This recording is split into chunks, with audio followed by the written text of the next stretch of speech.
नमस्कार, स्वागत है आपका बिहार समाचार में। बिहार में पेट्रोल और डीजल की दाम कम हो गए हैं, तो कहां कितने में मिल रहा है पेट्रोल और डीजल? तो वहीं बिहार में आज भी भयानक बारिश हो रही है और अगले 2 दिनों तक बिहार में बारिश और आंधी तूफान तबाही मचाने वाला है। उसके साथ ही लालू यादव के यहां सीबीआई ने रेड मारा, जिसमें से बीजेपी का भंडाफोड़ हो गया है। बीजेपी सरकार पकड़ी गई है। और साथ ही बड़ी खबर है कि मुख्यमंत्री नीतीश कुमार जी बीजेपी का साथ छोड़ के लालू यादव से हाथ मिला सकते हैं। तो आज की बड़ी खबरों पर बात करने से पहले आपसे एक छोटी सी अनुरोध है, कृपया वीडियो को एक प्यारा सा लाइक अवश्य कर दीजिएगा। आपका लाइक करना ही हमारी मेहनत का फल होता है। देशवासियों के लिए बड़ी खबर है, पेट्रोल और डीजल के दाम घट गए हैं। साथ ही रसोई गैस और अन्य चीजों की भी कीमत में भारी कमी आ गई है। मोदी सरकार ने पहले पेट्रोल और डीजल की कीमत आसमान तक ठेका दी है, अब थोड़ी सी कीमत में घटाकर वाहवाही लूट रही है। लेकिन खैर, जनता को थोड़ी सी राहत जरूर ही मिली है। ये मोदी सरकार पेट्रोल और डीजल जो 50 रुपए प्रति लीटर हुआ करता था, उसे 100 रुपए तक बढ़ा दिए और अब इसका किसी तरह से दिमाग घुमा है। और केंद्र सरकार ने पेट्रोल डीजल पर लगने वाले एक्साइज ड्यूटी को कम कर दिया है, जिससे पेट्रोल 9.5 रुपया और डीजल 7 रुपया सस्ता हो गया। और इतना ही नहीं, केंद्र सरकार ने गैस सिलेंडर की कीमत में 200 रुपए की सब्सिडी देने का ऐलान किया है। खैर, केंद्र सरकार के इस फैसले से जो गरीब भूखे मर रहे थे, उसे 2 वक्त की रोटी तो नहीं मिल पाएगा, लेकिन 1 वक्त की रोटी अब जरूर ही मिल जाएगी। देखिए, कोई भी राज्य सरकार ने अभी तक पेट्रोल डीजल पर लगने वाले टैक्स को कम नहीं किया है, लेकिन केंद्र सरकार ने पेट्रोल पर लगने वाली एक्साइज ड्यूटी में 8 रुपए की कमी कर दी है और डीजल पर 6 रुपए की कमी कर दी है, जिससे पेट्रोल की कीमत 9.5 रुपए और डीजल की कीमत 7 रुपए प्रति लीटर सस्ती हो गई। तो वहीं वित्त मंत्री जी ने यह भी कहा है कि ई प्लास्टिक उत्पादों के लिए कच्चे माल और बिचौलियों पर सीमा शुल्क भी कम किया जा रहा है। और साथ ही अब स्टील भी सस्ता होने वाला है। स्टील के कुछ कच्चे माल पर आयात शुल्क भी कम किया जा रहा है। इससे इस्पात उत्पादों में भी कुछ कीमत में कमी आएगी। तो वहीं सीमेंट का दाम भी अब कम किया जा रहा है। मौसम विभाग ने बिहार के लोगों के लिए खतरनाक अपडेट जारी कर दी है। खतरनाक अपडेट क्या, मौसम विभाग ने लोगों से कहा है कि जानलेवा बारिश, खतरनाक आंधी तूफान आ रहा है, अपने घरों में छुप जाइए। देखिए, पटना मौसम विज्ञान केंद्र ने बिहार में अगले 2 दिनों के दौरान आंधी और बारिश की संभावना जारी कर दी है। और इतनी तेज बारिश होने वाली है और आंधी तूफान और जानलेवा वज्रपात आने वाला है कि इसको लेकर मौसम विभाग ने लोगों से कह दिया है कि बारिश और आंधी के दौरान लोग अपने घर से ना निकलें। लोगों को घर में रहने की सलाह दी गई है। मौसम विभाग ने कहा है कि बिहार में आंधी 30 से 40 किलोमीटर प्रति घंटे की रफ्तार से चलेगी। और वैसे तो बिहार के सभी जिलों में खतरा बताया गया है, लेकिन इन जिलों में सबसे ज्यादा बारिश होने की संभावना है। और ये जिले हैं बिहार के सहरसा, सुपौल, सीतामढ़ी, शिवहर, मधुबनी, दरभंगा, समस्तीपुर, पूर्वी चंपारण, पश्चिमी चंपारण, मुजफ्फरपुर, गोपालगंज, सिवान, वैशाली, नवादा और गया। तो बिहार के लोग जरा सावधान रहिएगा।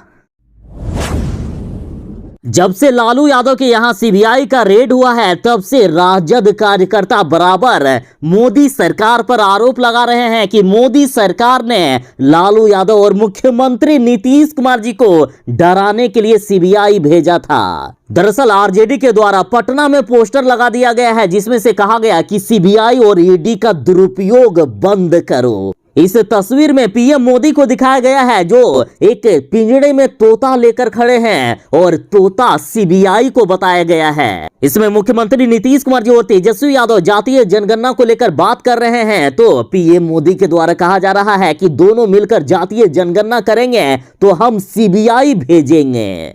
तो वहीं पोस्टर में लिखा गया है कि अगर सीबीआई और ईडी का दुरुपयोग बंद नहीं हुआ तो पूरी पार्टी पूरे बिहार में बड़ा जन आंदोलन करेगी। आरजेडी ने केंद्र सरकार को चेतावनी देते हुए कहा है कि सीबीआई और ईडी का दुरुपयोग जल्द बंद नहीं हुआ तो इसके खिलाफ बिहार में एक बड़ा जन आंदोलन होगा।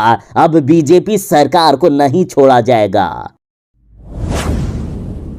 लालू यादव के बड़े बेटे तेज प्रताप यादव ने बिहार की नीतीश और बीजेपी सरकार को हत्यारा कहा है। तो वहीं तेज प्रताप यादव ने बिहार सरकार को चोर, मूर्ख और हत्यारा तक कह दिया।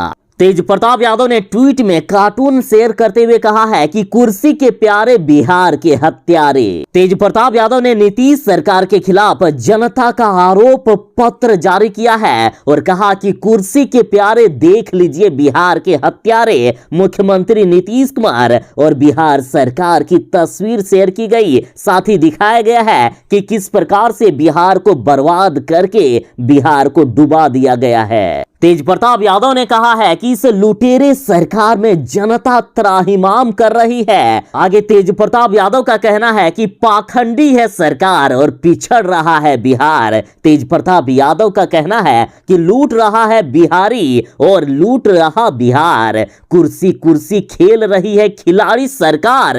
किया शोषण उत्पीड़न अत्याचार, दिया बेरोजगारी और भ्रष्टाचार।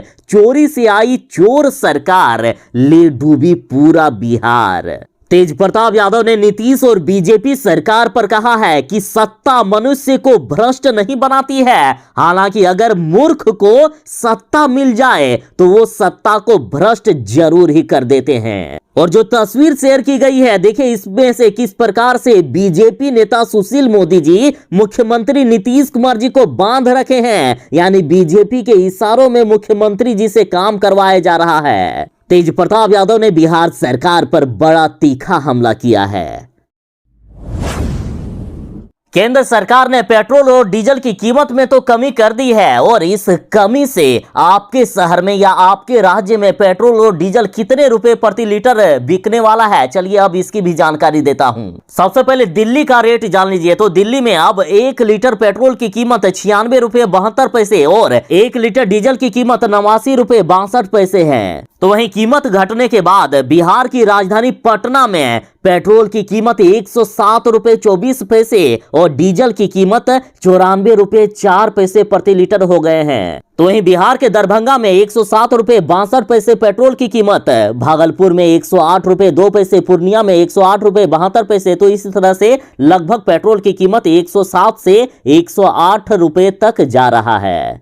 लेकिन किशनगंज में पेट्रोल की कीमत सबसे ज्यादा है। किशनगंज में 109 रुपए 35 पैसे पेट्रोल की कीमत है। तो वहीं डीजल की बात करें तो देखिए बिहार के दरभंगा में डीजल की कीमत 94 रुपए 37 पैसे, भागलपुर में 94 रुपए 75 पैसे, गया में 94 रुपए 71 पैसे, पूर्णिया में 102 रुपए 57 पैसे। तो इस तरह से पेट्रोल लगभग 107 और 108 के बीच और डीजल लगभग 94-95 के बीच अभी बिक रहा है बिहार में। मौसम विभाग ने वैसे तो लोगों को चेतावनी दे ही दी है कि बिहार में आज और अगले 2 दिनों तक भयानक बारिश और आंधी तूफान आने वाला है। और इधर देखिए सीतामढ़ी में सुबह से ही तेज आंधी तूफान और बारिश हो रही है।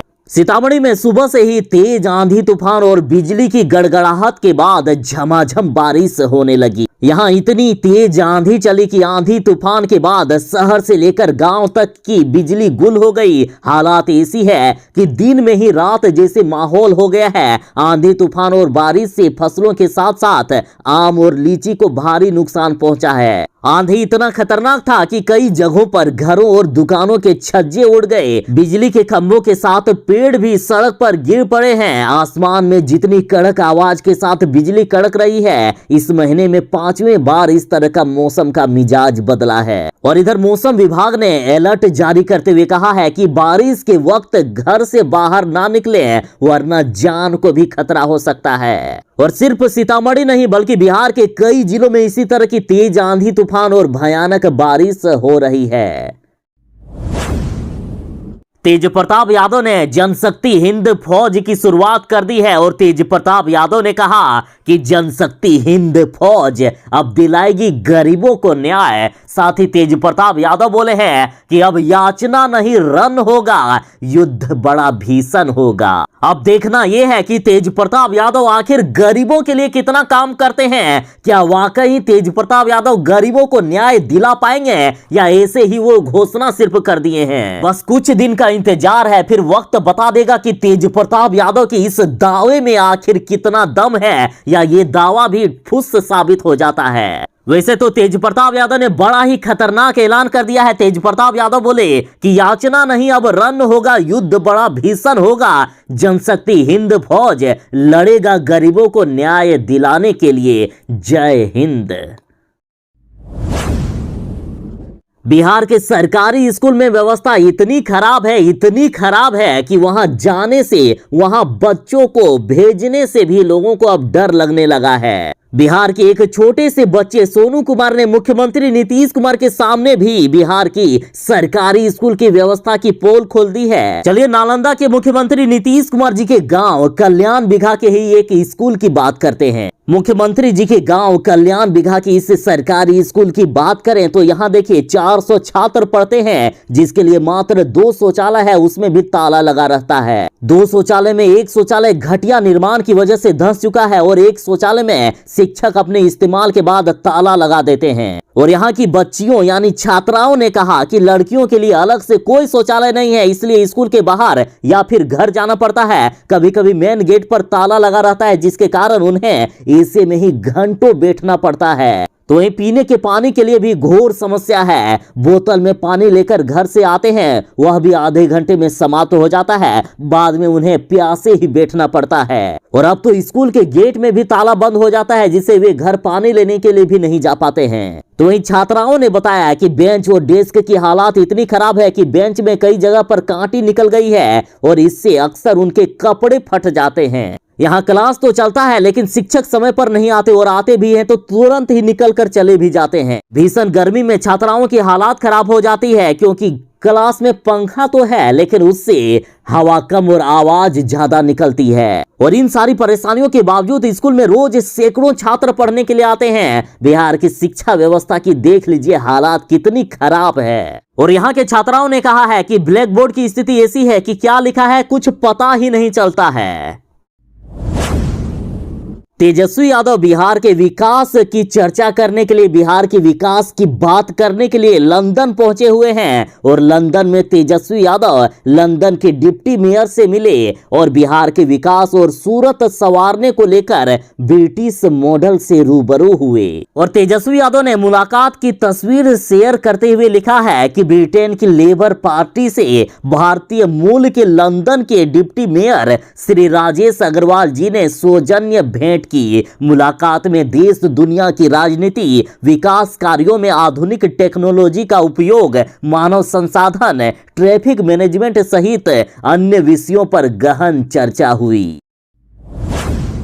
चिराग पासवान ने एक बार फिर से बिहार सरकार पर कहा है कि बिहार सरकार अपराधियों को संरक्षण देती है। तो वहीं चिराग पासवान ने वैशाली में नीतू हत्याकांड के आरोपियों को सरेआम फांसी पर चढ़ाने की मांग की। साथ ही कहा कि ऐसा कीजिए फिर देखिए कि कैसे बिहार में अपराध कंट्रोल होता है। चिराग पासवान ने सरकार से मांग की है कि सरेआम अपराधियों को फांसी दीजिए, फिर अपराध कम होगा बिहार में। वहीं चिराग पासवान बोले कि यहाँ 100 अपराधी में से 7 ही अपराधी पकड़े जाते हैं। चिराग पासवान ने बिहार सरकार पर अपराधियों को संरक्षण देने का आरोप लगाया है। तो वहीं चिराग पासवान ने कहा कि यहाँ डबल इंजन की सरकार है तो क्या हुआ, यहाँ कौन भेजेगा बेटी को पढ़ने के लिए। वो पढ़ने के लिए कोचिंग जा रही थी और सुबह 10:30 बजे इस वारदात को अंजाम दिया गया है, जो अपने आप में दर्शाता है कि अपराधी कितने बेखौफ हैं। अगर प्रशासन का डर होता तो दिन दहाड़े 10:30 बजे जब चहल पहल होती है उस समय ऐसी घटना नहीं घटती। अतः चिराग पासवान ने मांग की है कि जो 4 अपराधी चिन्हित किए गए हैं उनको सरेआम फांसी दीजिए, उसके बाद देखिए प्रदेश में कैसे हत्या का सिलसिला रुकता है।